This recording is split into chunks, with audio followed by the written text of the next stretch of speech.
성경 말씀은 고린도전서 1장 18절로 31절 말씀입니다. 십자가의 도가 멸망하는 자들에게는 미련한 것이요 구원을 받은 우리에게는 하나님의 능력이라 기록된 바, 내가 지혜 있는 자들의 지혜를 멸하고 총명한 자들의 총명을 폐하리라 하였으니, 지혜 있는 자가 어디 있느냐? 선비가 어디 있느냐? 이 세대의 변론가가 어디 있느냐?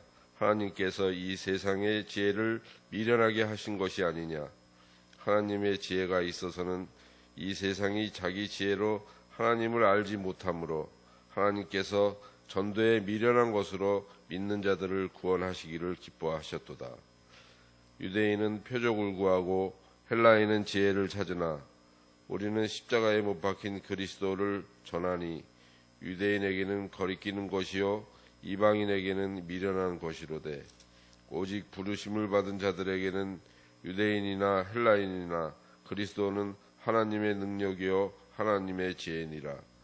하나님의 어리석음이 사람보다 지혜롭고 하나님의 약하심이 사람보다 강하니라. 형제들아, 너희를 부르심을 보라. 육체를 따라 지혜로운 자가 많지 아니하며 능한 자가 많지 아니하며 문벌 좋은 자가 많지 아니하도다.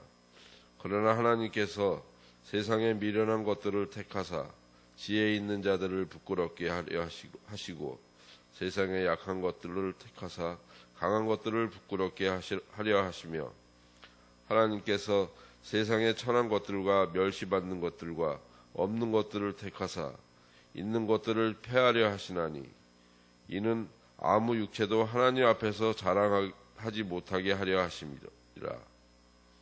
너희는 하나님으로부터 나서 그리스도 예수 안에 있고, 예수는 하나님으로부터 나와서 우리에게 지혜와 의로움과 거룩함과 구원함이 되셨으니, 기록된 바 자랑하는 자는 주 안에서 자랑하라 함과 같게 하려 함이라. 아멘.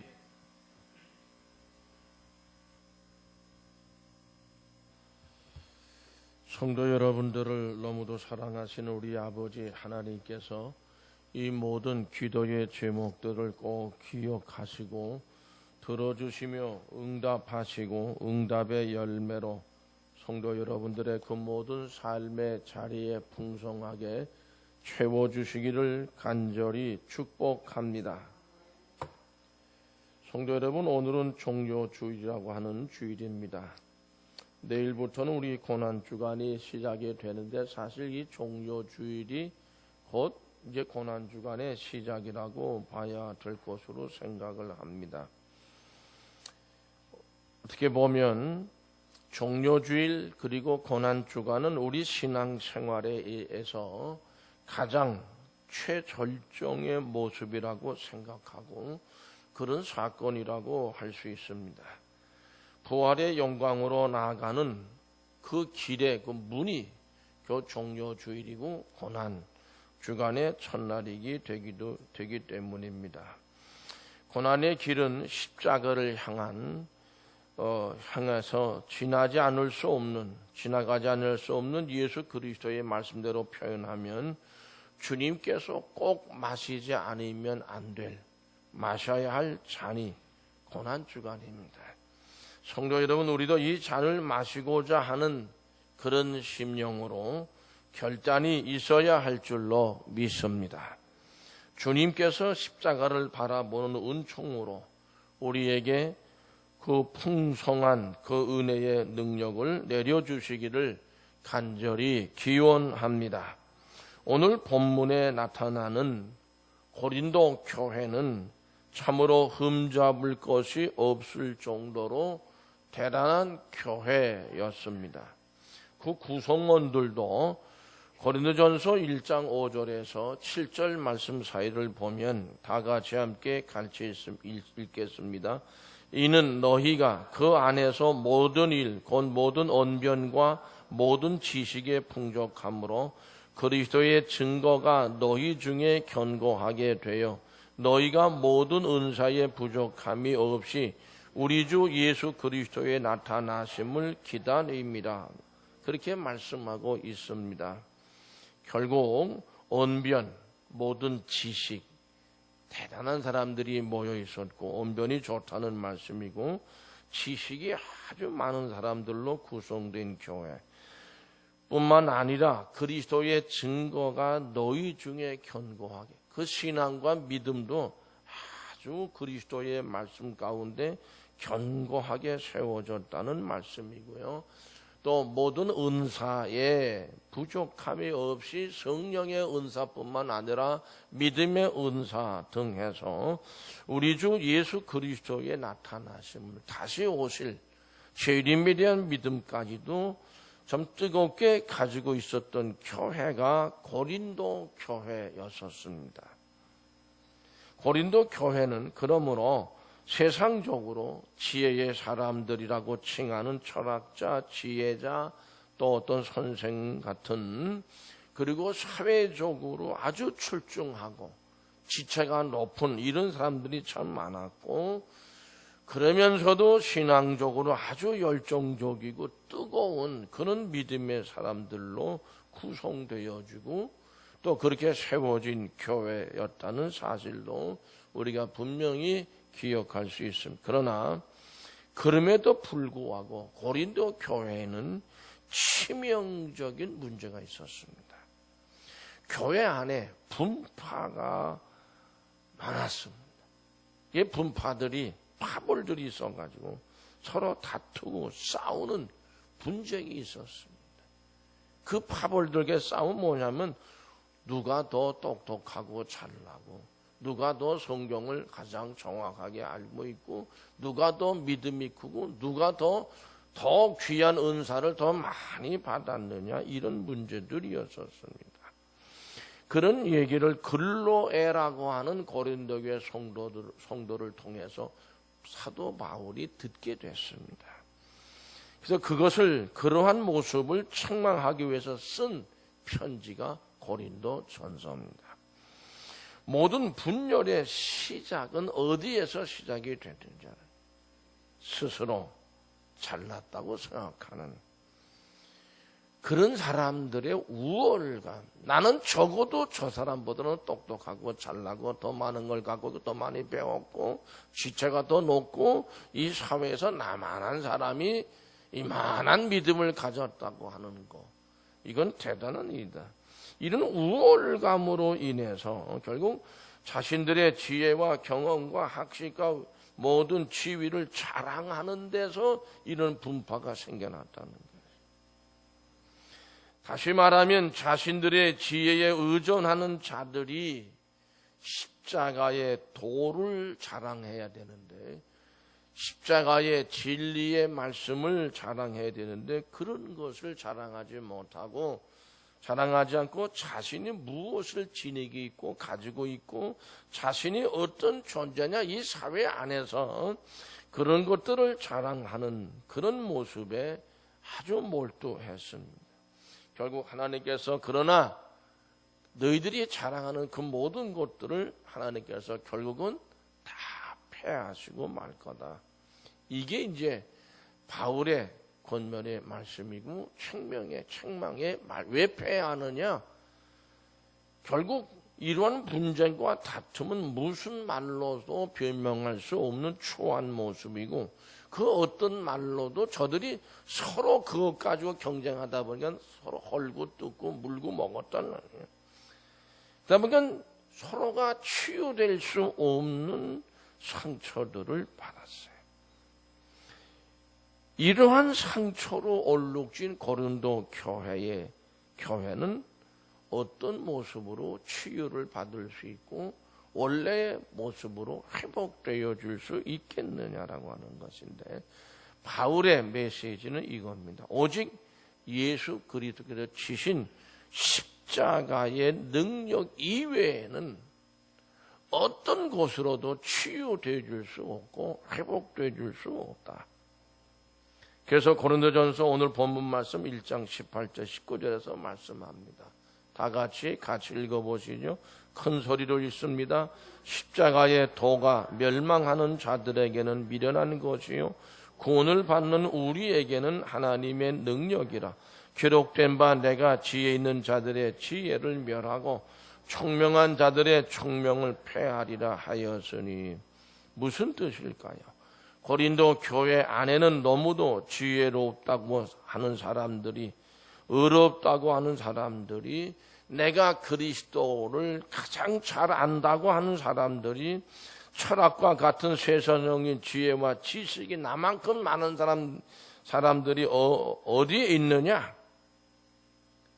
이런 생각들을 가지고 그런 사람들이 그런 생각이 너무 많이 있어서 서로가 누구보다도 더 똑똑하고 잘났다,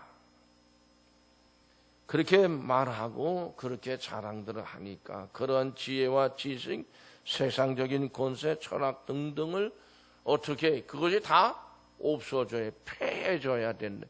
하나님께서 그걸 다 폐해버리겠다는 거죠. 근데 그런 것들을 폐해버리는 그 방법이 하나님의 방법입니다. 미련한 것들, 천한 것들을 들어서 그런 것들을 다 폐해버린다고 하는 것이죠. 그것이 곧 십자가의 도라는 말씀으로 표현되어 있는데, 십자가의 도라고 하는 것은 십자가의 진리의 말씀이라는 뜻입니다. 그 십자가의 도라고 하는 십자가의 능력 이외에는 다른 것이 없다. 성도 여러분, 십자가의 도란 말씀드린 대로 십자가의 진리를 말합니다. 십자가의 진리라고 하는 것은 무엇을 말하는 것일까요? 하나님의 능력이고 하나님의 지혜를 의미합니다. 하나님의 능력과 지혜는 사람의 능력과 사람의 지혜와는 전혀 다르다고 하는 것을 우리는 기억해야 합니다. 무엇이 어떻게 다를까요? 사람의 능력과 지혜는 강합니다. 누구보다, 다른 사람들보다. 자기보다 못한 사람보다 강하다는 거고, 귀하고 존귀하다는 거예요. 자기네들이 갖고 있는 그런 그 능력과 지혜가 강하고 귀하고 누구보다도 존귀하다는 거예요. 그래서 항상 좋은 자리, 귀한 자리, 높은 자리에 올라가고, 그렇게 해서 그런 자리에 올라서 천하고 약하고 멸시받는 사람들을 우리가 다 우리 밑에 두고 이제 다스리고 지배하게 된다는 것. 그러나 이게 사람의 능력과 지혜인데, 하나님의 능력과 지혜는 오히려 약한 것들, 천한 것들, 미련한 것들을 사용하셔서 강하고 귀하고 높은 고귀한 사람들을 폐하신다. 이게 하나님의 지혜고 하나님의 능력이라는 거예요. 인간의 능력으로, 지혜로 따지면 전혀 잘 이해가 안 가는 내용들이죠. 그러므로 그런 강하고 귀하고 존귀하다고 생각하는 사람들은 이 십자가의 도를 싫어합니다. 꺼려합니다. 그러므로 오늘 말씀 19절 20절에서 말씀합니다. 같이 읽으실까요? 기록된 바 내가 지혜 있는 자들의 지혜를 멸하고 총명한 자들의 총명을 폐하리라 하였으니, 지혜 있는 자가 어디 있느냐? 선비가 어디 있느냐? 이 세대의 변론가가 어디 있느냐? 하나님께서 이 세상의 지혜를 미련하게 하신 것이 아니냐. 성도 여러분, 뿐만 아니라 오늘 말씀 27절 28절에도 같이 읽어보시죠. 그러나 하나님께서 세상의 미련한 것들을 택하사 지혜 있는 자들을 부끄럽게 하려 하시고, 세상의 약한 것들을 택하사 강한 것들을 부끄럽게 하려 하시며, 하나님께서 세상의 천한 것들과 멸시받는 것들과 없는 것들을 택하사 있는 것들을 폐하려 하시나니. 아멘. 그렇습니다.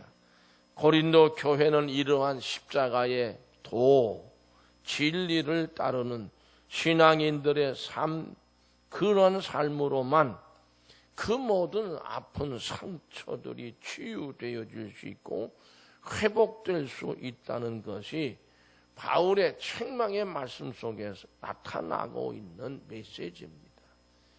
십자가의 도로 말미암지 않고서는 그 상처들을 치유하거나 회복시킬 수 없다는 겁니다. 성도 여러분, 오늘날도 교회마다 많은 상처들을 가지고 있습니다.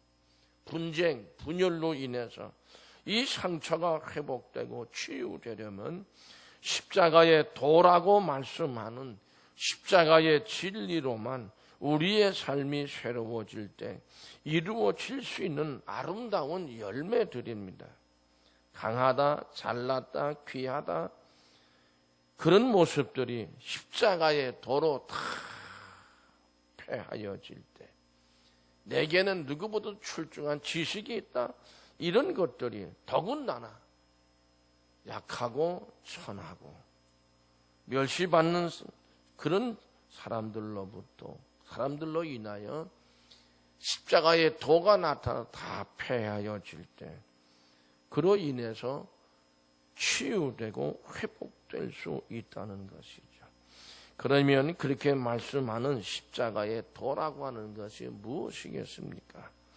십자가의 도라고 하는 것은 우리가 우리의 죄를 고백하는 겁니다.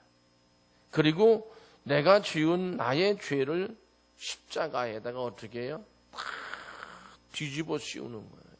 그걸 우리 전가한다고 이렇게 표현하기도 합니다.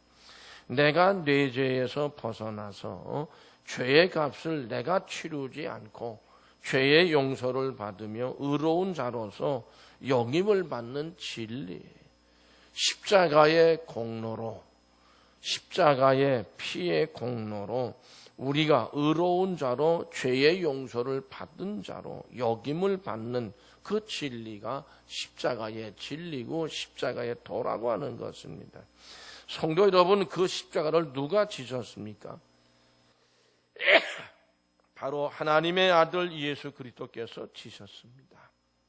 하나님 아버지께서 그의 아들에게 이 십자가를 지고 십자가 위 희생, 그 위에 희생 제물이 되는 길 이외에 죄인들을 구원할 길이 없으니 그 사명을 네가 온전히 다 이루라고 말씀하셨고, 예수 그리스도께서는 끝내 그 십자가에 올라가셔서 그 사명을 다 완성하시기 위해서 순종을 하셨습니다. 우리는 이렇게 표현하며 고백합니다. 하나님께서 우리의 죄 많은 인간들을 향한 사랑이라. 끝내 그 사랑을 십자가 위에 나타내신 예수 그리스도의 은혜라. 그래서 우리는 항상 하나님의 사랑과 예수 그리스도의 은혜를 품고 살아가는 그리스도인이 이것을 우리 십자가의 능력, 십자가의 도, 십자가의 진리라고 말씀합니다. 십자가 이게 목걸이를 이렇게 달고 다니는 분들이 많이 있습니다. 성경에 십자가 달고 다니라는 말은 없어요. 예수님이 말씀하셨어요. 십자가를 지라고 그랬어요. 예수님이 하신 말씀은 십자가를 지라고 그랬지, 십자가를 달고 다니라고 하진 않으셨어요. 십자가를 지는 삶을 살라고 그렇게 말씀을 하셨습니다. 성도 여러분, 결국 그로 인해서 우리의 죄인된 인간들은 구원을 받게 됐다. 이것이 십자가의 도인 줄로 믿으시면 아멘. 십자가의 진리인 줄로 믿으시면 아멘. 약하고 천하고 추한 죄 많은 인간들로 인해서 강하고 귀하고 존귀하고 또 아주 굉장한 지혜와 지식을 가진 이 사람들의 그 모든 것을 다 패하신다고 그랬어요. 성도 여러분, 사람은 자신의 선행과 노력으로는 구원을 받을 수 없습니다. 이 십자가의 도, 십자가의 진리로 말미암지 않고서는 결코 구원에 이를 수가 없습니다. 오직 우리 죄가 예수 그리스도의 십자가에 못 박히고 예수님의 의의가 우리에게로 옮겨올 때에 우리의 죄는 예수님이 다 머리에 이시고 십자가 위에서 다 희생 제물로 갚으셨어요. 그렇게 해서 그 예수 그리스도의 의의가 우리에게로 옮겨올 때 우리는 의롭다라고 하는 칭함을 받습니다. 여기서 놀라운 역전 현상이 일어난, 인간적으로 지혜롭고 유능하며 문벌 좋고 가진 것이 많은 사람일수록 구원받기가 힘들다. 자기 것으로 구원받으려고 하니까 어렵습니다. 반대로 미련하고 약하고 천하고 멸시받고 아무것도 없는 사람일수록 아무것도 없으니까 예수 그리스도의 그 은혜와 하나님의 그 사랑에 의지할 수밖에 없어요. 그러므로 그런 사람일수록 구원에 이르기가 쉽다는 것이죠. 자신에게 유익하던 모든 것을 배설물과 해로 여기고 예수님의 십자가만을 의지할 때 참된 구원이 임하기 때문입니다. 이것이 십자가의 도요, 십자가의 진리입니다. 이 진리는 하나님의 지혜로 우리에게 주어진 구원의 능력입니다. 그러므로 십자가는 세상을 구원하는 유일한 능력인 줄로 믿습니다. 바울은 외칩니다. 우리 고린도전서 1장 18절에서 20절 말씀까지를 읽으셨지만 다시 읽습니다. 십자가의 도가 멸망하는 자들에게는 미련한 것이요 구원을 받는 우리에게는 하나님의 능력이라. 기록된 바 내가 지혜 있는 자들의 지혜를 멸하고 총명한 자들의 총명을 폐하리라 하였으니 지혜 있는 자가 어디 있느냐, 선비가 어디 있느냐, 이 세대의 변론가가 어디 있느냐. 하나님께서 이 세상의 지혜를 미련하게 하신 것이 아니냐. 성도 여러분, 이 모든 것이 너무도 큰 하나님의 사랑이고 예수 그리스도의 은혜라고 하는 사도 바울의 선포이며 외침입니다. 성도 여러분, 십자가에 달리신 예수 그리스도를 향해서 유대인들과 로마 군병들은 뭐라고 조롱했습니까? 네가 너를 좀 구원해봐라. 그 십자가 위에서 내려오라는 거예요. 그러면 우리가 믿겠다고 비웃고 조롱했습니다. 그러므로 그들의 눈에는 십자가는 미련하게만 보입니다. 그러나 십자가의 진리가 그런 잘나고 뽐내고 지혜롭다고 하는 세상 것들을, 나는 가진 것이 많다고 하는 세상 것 다 멸하고 폐함으로 십자가의 진리가 구원의 능력으로 나타나는 것입니다. 우리는 그 사실을 믿습니다. 우리의 믿음은 그 말씀에 뿌리를 내리고 있습니다. 잘난 사람이 잘나고 잘되고 못난 사람이 못된다면 하나님의 사랑, 은혜, 주권 과연 필요하겠습니까? 필요 없는 것이죠. 우리의 지혜의 원리가 통하지 않는 것이, 인간의 지혜의 원리가 통하지 않는 것이 하나님의 지혜의 원리입니다.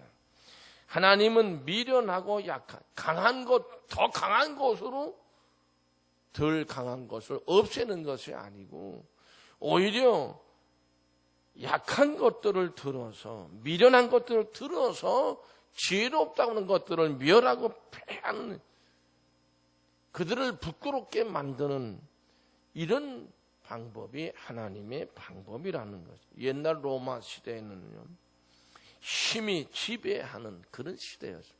로마는 전 세계 가장 강력한 군사력을 지니고 있던 그런 나라에 로마 제국을 만들었어요. 그 당시에 로마 제국에는요, 노예들이 6천만 명이 있었다고 그럽니다. 노예들은 헐벗고 굶주렸고 사람 취급을 받지 못했습니다. 어느 의미에서는 짐승만도 취급받지 못했습니다. 그러나 로마의 복음이 전파되었을 때 예수를 받아들이고 영접하고 믿은 사람들은 대부분이 노예였었습니다.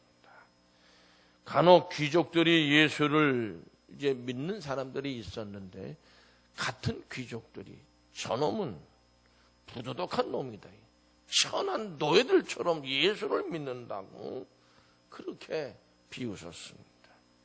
귀족들이 노예들을 사람 취급 안 했기 때문에 그런 생각을 했고 그런 취급을 했어요. 그런데 그 위대하다 그러고 강력한 힘을 가졌던 로마 제국을 복음화시킨 것이 귀족들의 힘에 의해서 복음화됐습니까? 아닙니다. 그들이 사람 취급, 짐승만도 취급하지 않았던 노예들을 통해서 복음화가 이루어졌다는 사실을 성도 여러분 알고 계십니까?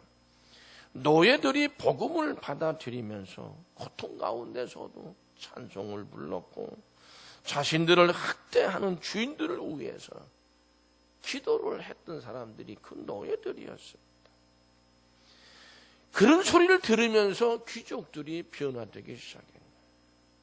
예수를 믿는다는 이유로 검투장에서 순교, 죽어나간 당당하게 죽어가는 두려움 없이 죽어나가는 이해할 수 없는 그들의 모습을 보면서 귀족들이 로마 군병들이 회개했다는 것을 알고 계십니까?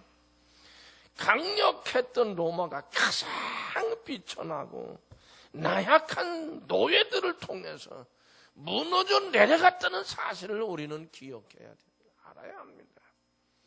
예루살렘에 있던 예수님의 제자들은 아그람마타라는 그런 말로 불리어졌다고 되어져 있어요. 아그람마타란 말이 무슨 의미를 가지고 있느냐면 문법을 모르는 무식한 자들, 쉽게 생각하면 글자도 모르는 아주 무식한 것들이라고 아주 천하게 여기는 그런 용어였었습니다. 예수님의 제자들은 무식한 사람들이었습니다.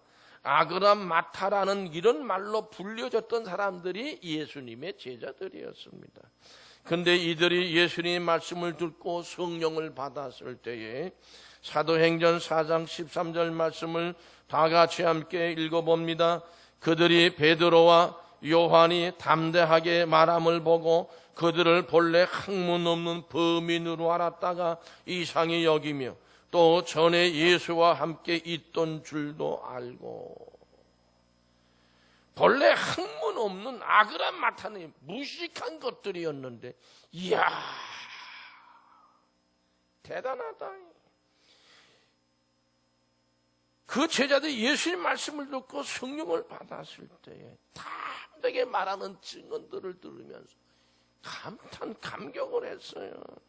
그렇습니다. 그들이 말을 할 뿐만 아니라 기적을 행함을 보고 똑똑한 척하고 제일 잘난 척했던 사람들이 깜짝 놀랐어요. 이것이 하나님의 방법이라 그 말씀. 세상은 힘과 실력으로 어떤 힘으로 무엇인가를 할 수 있을 걸로 생각합니다. 권력을 진 자들이 권력으로 모든 걸 다 할 수 있다고 봅니다. 그러나 하나님은 하나님의 방법으로 일하시는 분. 우리가 스스로 자랑하는 모든 것이 부끄럽게 될 수밖에 없습니다. 권력이라고 하는 거 영원한 건 아닙니다. 그러므로 하나님의 지혜 중에 가장 특별한 지혜가 뭘까요? 따라서 하실까요? 십자가입니다. 십자가입니다.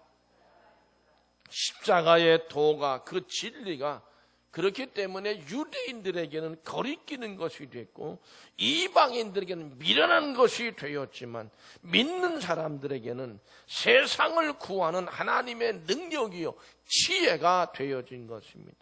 하나님은 세상에 약하고 천하고 멸시받고 없는 사람들을 택하고 부르셔서 모든 죄로 얼룩진 인간들을 구원하시는 것입니다. 성경은 사람이 가진 세상적인 방식의 기준을 통해서 세상을 구원할 수 없다고 증언하고 있습니다. 진정 세상의 구원은 십자가의 능력으로만 이루어집니다. 십자가의 위대한 힘은 하나님의 지혜와 능력은 불합리하고 약하고 미련하게 보이는 그런 것이라고 십자가를 그렇게 무시하고 멸시합니다. 십자가는 그러나 죄인된 인간을 구원하는 하나님의 능력인 줄로 믿으시기를 축복합니다. 능력 있는 메시아를 기다리던 유대인에게 십자가에 달린 예수는 무기력한 패배자이고 지혜를 추구하던 헬라인에게는 미련하고 무모한 사람이라고 그렇게 여겼습니다. 고린도전서 1장 22-24절 말씀 다 같이 함께 읽습니다. 유대인은 표적을 구하고 헬라인은 지혜를 찾으나 우리는 십자가에 못 박힌 그리스도를 전하니 유대인에게는 거리끼는 것이요 이방인에게는 미련한 것이로되 오직 부르심을 받은 자들에게는 유대인이나 헬라인이나 그리스도는 하나님의 능력이요 하나님의 지혜니라. 아멘. 유대인들은 표적을, 헬라인들은 지혜를 구했습니다. 그래서 그들에게는 십자가가 능력이 되지 못했습니다.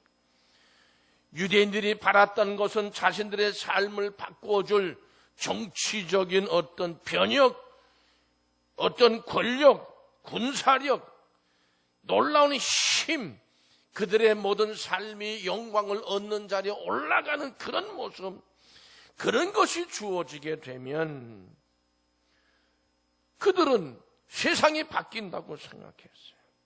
그런데 예수님의 제자 중에 하나는 어떻게 했어요? 배신당하고 그에게 십자가에서 수치를 당하고 매를 맞고 덕을 벗은 채 돌아가신 예수님을 제자들은 이해할 수가 없었어요. 그래서 그들은 십자가 밑에서 소리를 지었습니다. 당신이 하나님의 아들이거든 뛰어내라. 그러면 믿겠다는 거예요. 당신이 하나님의 아들이면 비참하게 죽지 말고 천사들을 보내서 당신을 죽이는 자들을 다 멸해버려라. 이것이 표적을 구하는 유대인들의 생각이었습니다. 그들에게는 십자가는 능력이 아니라 패배에, 그렇기 때문에 상징으로만 보인 겁니다. 하나님의 능력이 사탄의 세력 앞에서 허무하게 무릎을 꿇는 것처럼 보였습니다. 그러나 우리는 고백합니다. 십자가의 피와 눈물을 통해 우리가 변화되어졌고 우리가 새 생명을 얻었다는 사실을 우리는 분명히 고백합니다. 헬라인들이 십자가를 믿지 못하는 이유는 뭡니까? 이건 지혜를 구했던 사람들이거든요. 그러므로 논리적이지 않다는 거예요. 왜 하나님이 인간이 되셨는지 어떻게 될 수 있느냐, 그거는 불합리하다는 거예요. 하나님께서 왕권을 휘두르지 않고 인간이 되신 사건은 아무리 생각해도 왕권을 가지고 오시면 되는데 하나님이 왜 인간이 돼서 뭐 십자가에 죽어? 아무리 생각해도 논리적으로 이해가 안 되는, 우리들 생각해도 그래요. 이해하려고 하니까, 설명하려고 하니까 이해도 안 되고 설명이 안 되는 겁니다. 성도 여러분, 이 세상은 우리가 설명할 수 없는 일들로 가득 차 있습니다. 1992년도인가요? 뭐 전 그렇게 기억하는데, 저 강릉 저 밑에 거기 무슨 거기에서 거의 풍산개라고 왜 그렇게 아실 거예요. 아주 엄청 추운 겨울 12월 말인 것 같아요. 풍산개가 80이 넘은 노인이 눈길에 그 추위에 가다가 쓰러졌어요. 근데 그 풍산개가 어떻게 한 줄 아세요? 그 노인의 80 먹은 쓰러진 노인의 배 위에 올라가 앉아가지고 엎드려가지고, 그 신문에 보도된 얘기예요. 그 풍산개의 체온이 그 80 넘은 노인의 배 위에 이 개가 엎드니까 체온이 전달이 돼가지고 그 풍산개 때문에 그 노인이 살았어요. 이거 뭘로 설명할 거예요? 이거를 어떻게 이해시킬 거냐고요. 하나님의 사랑은 이해하라고 우리에게 주신 거 아닙니다. 믿음으로 받아 누리라고 주신 줄로 믿습니다. 십자가 없이 세상을 보면 언제나 많은 것들이 절망으로 우리에게 다가옵니다. 그러나 십자가를 통해서 세상을 보면 소망이 보이는 줄로 믿습니다. 세상이 아무리 힘들고 어렵고 절망적이라 하더라도 십자가를 통해서 세상을 보면 그곳에는 언제나 소망이 자리하고 있습니다. 살다 보면 사방으로 우겨쌈을 당하는 것과 같은 자리에 우리가 처할 때가 있습니다. 그러나 그와 같은 상황 속에서도 십자가를 통하여 그 절망 중의 상황을 보면 극심한 절망과 불안에서 우리는 새로운 힘을 갖고 일어날 수가 있는 줄로 믿습니다. 고린도전서 1장 27절 28절 말씀을 다 같이 함께 다시 읽습니다. 그러나 하나님께서 세상에 미련한 것들을 택하사 지는 자들을 부끄럽게 하려 하시고 세상에 약한 것들을 택하사 강한 것들을 부끄럽게 하려 하시며 하나님께서 세상에 천한 것들과 멸시받는 것들과 없는 것들을 택하사 있는 것들을 패하려 하시나니 아멘. 바울은 뭐라고 고백했습니까? 나는 나의 약한 것들을 어떻게 해요? 자랑한다 그랬어요. 성도 여러분, 십자가는 세상을 구하는 능력입니다. 십자가의 세상을 구하는 능력으로 우리의 심령이 충만하시기를 간절히 축복합니다. 기도하시겠습니다.